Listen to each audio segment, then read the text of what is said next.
आप सभी को नमस्कार। एक बार फिर से ज्ञानकोश यूट्यूब चैनल में आप सभी का स्वागत है। आज का जो हम विषय रखेंगे वो है बौद्ध धर्म। बौद्ध धर्म के बारे में जो जानकारियां हैं जो आजकल के कंपटीशन एग्जाम्स में पूछी जा रही है वो पूरी की पूरा का पूरा विस्तार पूर्वक हम पढ़ने का आज प्रयास करेंगे। तो चलिए शुरू करते हैं आज हम बौद्ध धर्म के बारे में। इससे पहले जो हम पढ़ा रहे हैं इस जीएस के सेशन में उसके बारे में बता देते हैं कि प्रागैतिहासिक काल हमने पढ़ा दिया है, सिंधु घाटी सभ्यता, हड़प्पा सभ्यता, वैदिक काल, ये सब पढ़ा दिया है।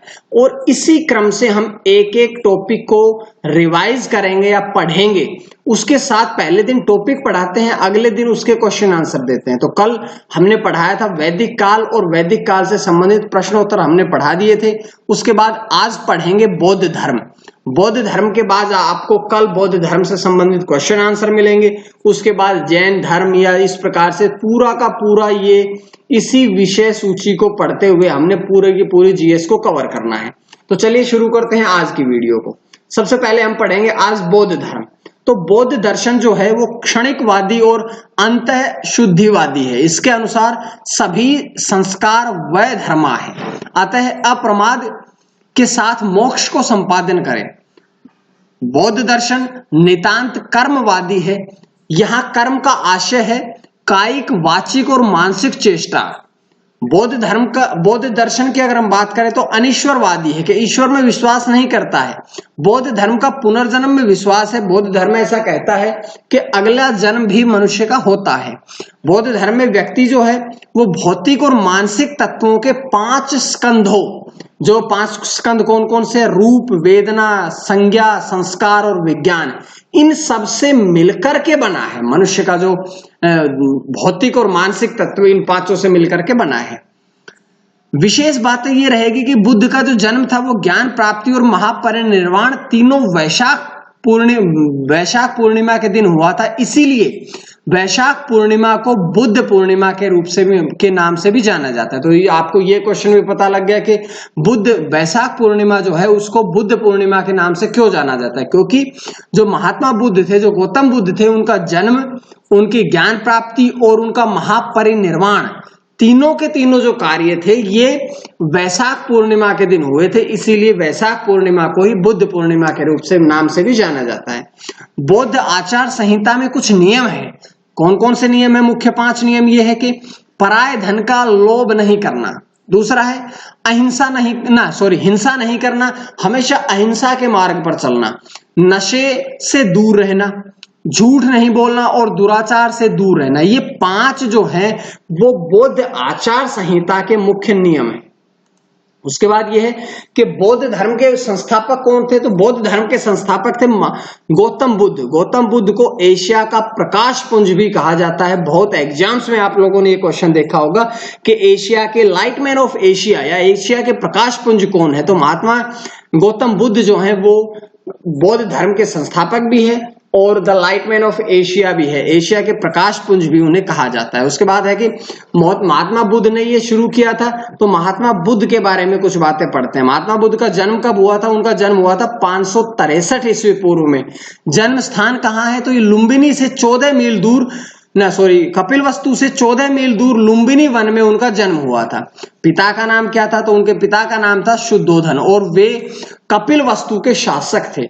उनकी माता का नाम था महामाया, जो कि कोलिया की राजकुमारी थी। अगर हम बात करें, बहुत बार क्वेश्चन पूछते हैं कि महात्मा बुद्ध के बचपन का नाम क्या था? तो महात्मा बुद्ध के, गौतम बुद्ध के बचपन का नाम था सिद्धार्थ। उसके बाद है कि महात्मा बुद्ध से संबंधित अब कुछ गहराई के कुछ और भी डीपली क्वेश्चन पूछ लेते हैं आजकल के एग्जाम्स में। तो महात्मा बुद्ध के घोड़े का नाम क्या था? तो उनके घोड़े का नाम था कंथक। उनकी पत्नी का नाम क्या था? यशोधरा। बुद्ध के सारथी का नाम क्या था? देखिए बहुत ही डीपली क्वेश्चन पूछ रहे हैं अभी ये कि महात्मा बुद्ध के सारथी का नाम क्या था? तो उनके सारथी का नाम था चन्ना।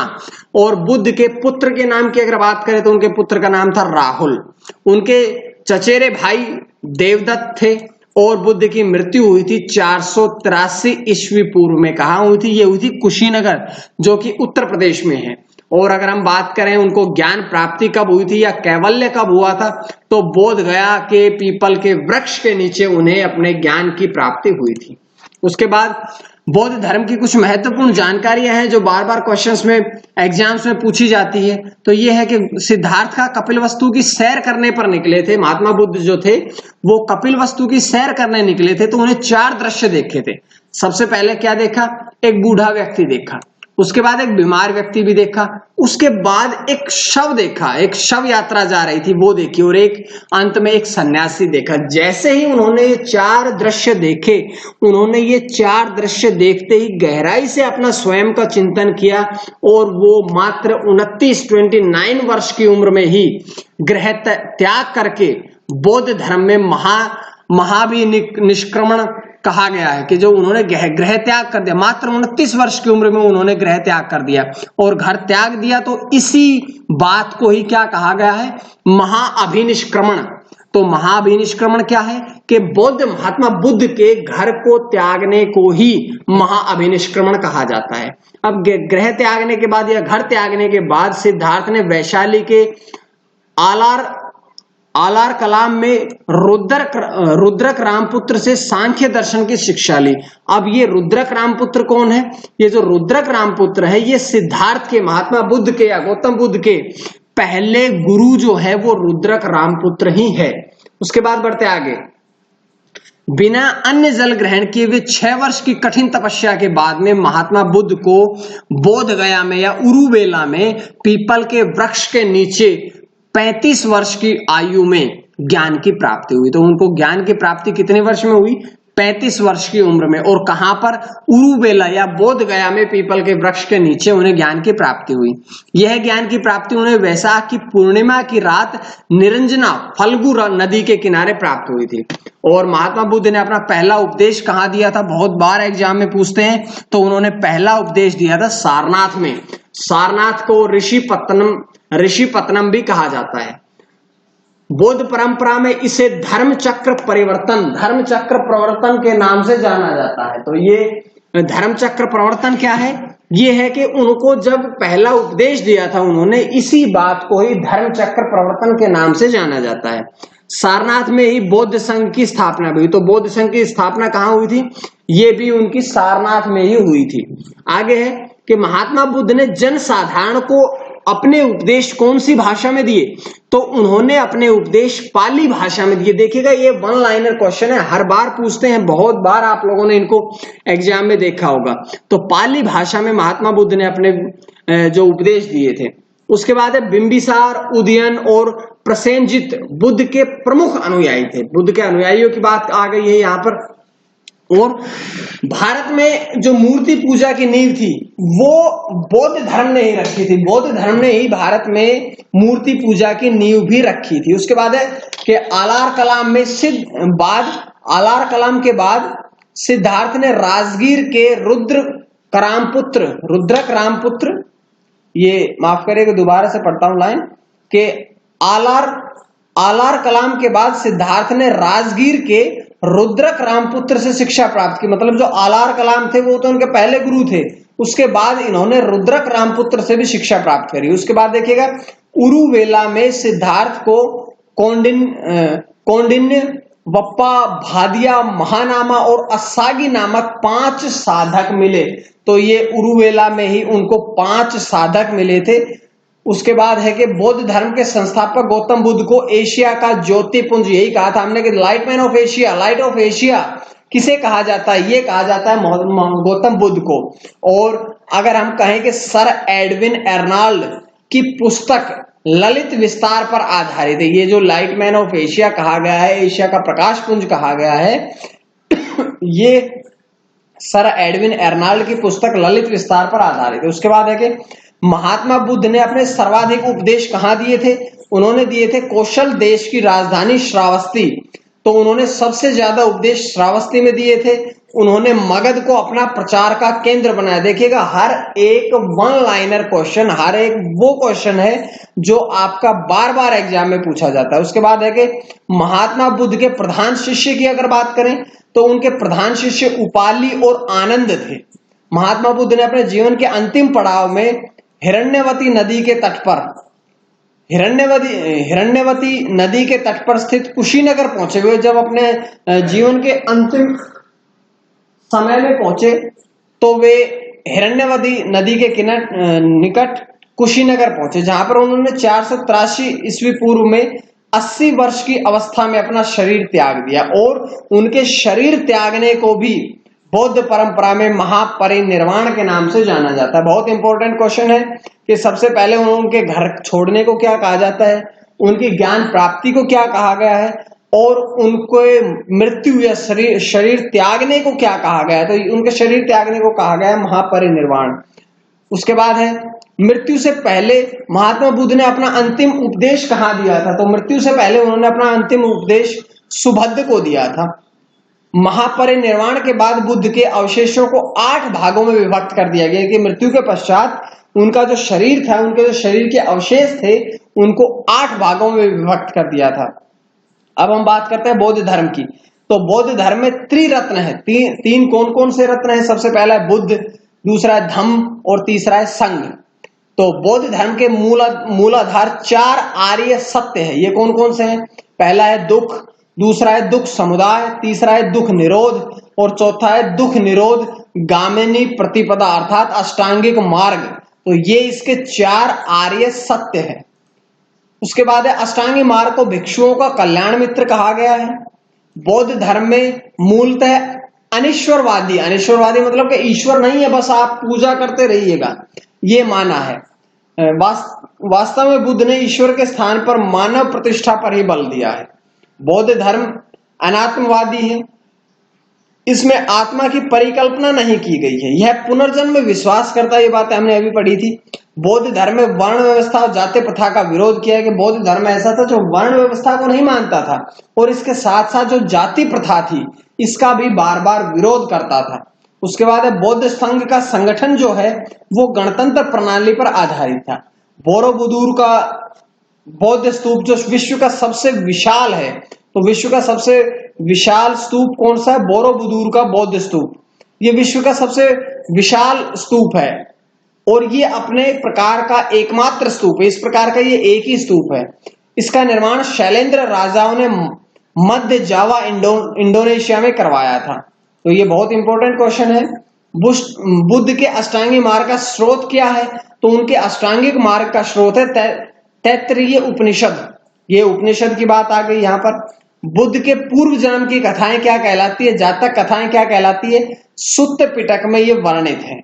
और बौद्ध धर्मों के महान टीकाकार कौन है? बुद्ध घोष। भविष्य में अवतार लेने वाले मैत्रेय को संभावित बुद्ध का रूप माना जाएगा। बुद्ध के जीवन से संबंधित जो क्रमिक घटनाएं थी वो थी लुम्बिनी, बोध गया, सारनाथ और कुशीनारा। उसके बाद बुद्ध के प्रवचनों का संकलन क्या कहां पे है? तो ये सुत्त पिटक में है। भूमि स्पर्श मुद्रा की सारनाथ बुद्ध मूर्ति का गुप्त काल से संबंधित है। महायान बौद्ध धर्म में से बोधिसत्व अवलोकितेश्वर को और अन्य पद्मपाणि नाम से जाना जाता है। बुद्ध की खाड़ी, माफ करिएगा, बुद्ध की खड़ी प्रतिमा कहां पर है? तो ये कुणाल काल में बनाई गई थी। हीनयान अवस्था का विशालतम और सर्वाधिक विकसित शैलकृत चैत्य ग्रह कार्ले में स्थित है। वज्रयान बौद्ध धर्म की शाखा सुल्तानी युग में सर्वाधिक प्रभावशाली थी। नागार्जुन बौद्ध भिक्षु जिसने प्रथम सदी में चीन आकर बौद्ध कृतियों का चीनी भाषा में अनुवाद किया। तो चीनी भाषा में अनुवाद किसने किया था? ये यहां पर ये पढ़िएगा, नागार्जुन बौद्ध भिक्षु जिसने पहली सदी में ही चीन जाकर बौद्ध कृतियों का चीनी भाषा में अनुवाद किया था और उन्हें भारत का आइंस्टाइन भी कहा जाता है। महायान संप्रदाय का उदय आंध्र प्रदेश में माना जाता है। महायान एक उत्कृष्ट मार्ग है और हीनयान निम्न मार्गी और रूढ़िवादी थे। हीनयान संप्रदाय के लोग श्रीलंका, बर्मा, जावा, इंडोनेशिया आदि में पाए जाते हैं। उसके बाद बात करते हैं कि बुद्ध के जीवन से संबंधित घटनाएं और प्रतीक। तो सबसे पहला जन्म। जन्म के प्रतीक क्या है? कमल और सांड। गृह त्याग घोड़ा, ज्ञान पीपल और बोधि वृक्ष, निर्वाण पद चिन्ह, मृत्यु क्या है प्रतीक? स्तूप। तो ये कुछ महात्मा बुद्ध से संबंधित कुछ घटनाएं और उनके प्रतीक है। उसके बाद है बौद्ध धर्म की 4 सभाएं भी हुई। सबसे पहले 483 ईस्वी पूर्व में राजगृह में हुई। किस शासक के समय में अजात शत्रु और इसके अध्यक्ष कौन थे? महाकश्यप। अब देखिए ये चारों जो सभाएं को स्थान याद रखने के लिए आप लोग एक चीज याद रख सकते हैं, रावेपाक। रावेपाक मतलब राजगृह, वैशाली, पाटलिपुत्र और कुंडलवन। दूसरी 483 में हुई थी वैशाली में, कालाशोक शासन थे उस समय, और सब्बकामी जो थे वो इसके अध्यक्ष थे। उसके बाद तीसरी 251 ईस्वी पूर्व में पाटलिपुत्र में हुई, जिसके शासन उस समय किसका था? अशोक का था। और चौथी जो थी वो पहली सदी ईस्वी पूर्व में हुई थी, कुंडलवन, जो कि कहां पे है? कश्मीर में है। और राजा कौन थे इसके? कनिष्क थे उस समय। और अध्यक्ष कौन थे? वसुमित्र। तो ये जानकारी इस क्वेश्चन से मिलती है। उसके बाद आगे बढ़ते हैं अगली स्लाइड में। ये आज का बौद्ध धर्म की समाप्ति यहीं पर करते हैं। बौद्ध धर्म से जितने भी क्वेश्चन पूछे जाते हैं वो यहीं से पूछे जाते हैं। उम्मीद है आप लोगों को वीडियो पसंद आई होगी, और अगर आप लोगों को वीडियो पसंद आए तो आप लोग चैनल को सब्सक्राइब जरूर करें। और इस वीडियो को जो कंटेंट है, इस वीडियो में जो मैं पढ़ाता हूं कंटेंट, वो पूजा की सामान्य ज्ञान से पढ़ा रहा हूं। ये बुक आईएएस पीसीएस के लिए है, जिसका इंडेक्स भी मैं आप लोगों के सामने रख देता हूं। ये इंडेक्स केवल इतिहास का है, भूगोल, अर्थशास्त्र या जो पूरे विविध है, ये जितना भी मटेरियल है वो इससे अलग है। ये इंडेक्स तो केवल भारतीय इतिहास का है। तो ये पूजा पब्लिकेशन की बुक है। उम्मीद है आज की वीडियो आप लोगों को पसंद आई होगी, और अगर आप लोगों को पसंद आए तो आप लोग चैनल ज्ञानकोश यूट्यूब चैनल को सब्सक्राइब जरूर करें, ताकि आपको डेली वीडियोज इसी प्रकार से मिलती रहे। आज के लिए इतना ही। मां सरस्वती की कृपा आप सभी पर बनी रहे। आप सभी का बहुत बहुत धन्यवाद।